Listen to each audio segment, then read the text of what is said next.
غرور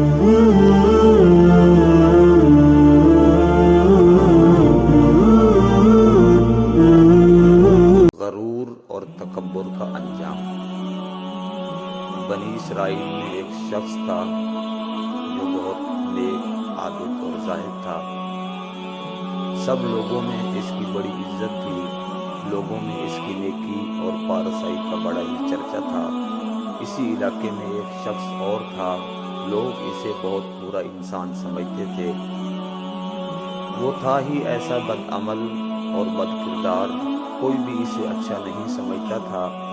ایک روز اس گنہگار شخص نے دیکھا کہ وہ نیک آدمی ایک میدان میں بیٹھا ہوا ہے، ہر طرف تیز دھوپ پھیلی ہوئی ہے، مگر اللہ کے اس نیک بندے پر ایک بدل کے ٹکڑے نے سایہ کر رکھا ہے۔ گنہگار نے یہ منظر دیکھا تو اپنے دل میں بڑا شرمندہ ہوا اور یہ خیال پیدا ہوا کہ اس تیز دھوپ میں جہاں دور دور تک سایہ نہیں ہے، بادل کے ایک ٹکڑے نے صرف اس لیے اس پر سایہ کر رکھا ہے کہ یہ اللہ کا نیک بندہ ہے۔ کیوں نہ میں بھی اس کے ساتھ بیٹھ جاؤں، کیا خبر کہ اس کی برکت سے اللہ تعالیٰ مجھے بھی بخش دے اور میری خطاؤں کو بھی معاف فرما دے۔ یہ شخص عابد و زاہد کے پاس گیا اور اس کے ساتھ سائے میں بیٹھ گیا۔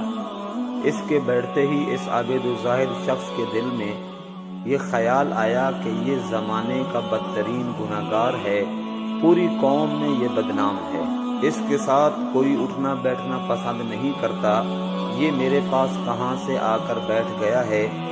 یہ خیال آتے ہی اس زاہد انسان نے اس گنہگار انسان کو اپنے پاس سے اٹھا دیا۔ وہ گنہگار شخص اٹھا اور چلا گیا، لیکن بادل کا وہ ٹکڑا بھی اس کے ساتھ روانہ ہو گیا اور اس کے سر پر سایہ کرنے لگا۔ اس وقت کے پیغمبر کو وحی آئی کہ ان دونوں سے کہہ دو کہ دوبارہ سے اپنے اپنے اعمال شروع کریں، کیونکہ اس فاسق و فاجر نے جو کچھ کیا، ہم نے اس کی خلوص اور اس کی نیت اور شرمندہ ہونے پر سب کچھ اس کو معاف کر دیا اور اس کی ساری پچھلی خطائیں معاف کر دیں، جبکہ اس عابد کی تمام نیکیاں اور اچھے اعمال اس کے تکبر اور اس کے غرور کی وجہ سے سب چھین لی گئی ہیں۔ نتیجہ، غرور اور تکبر کا انجام ہمیشہ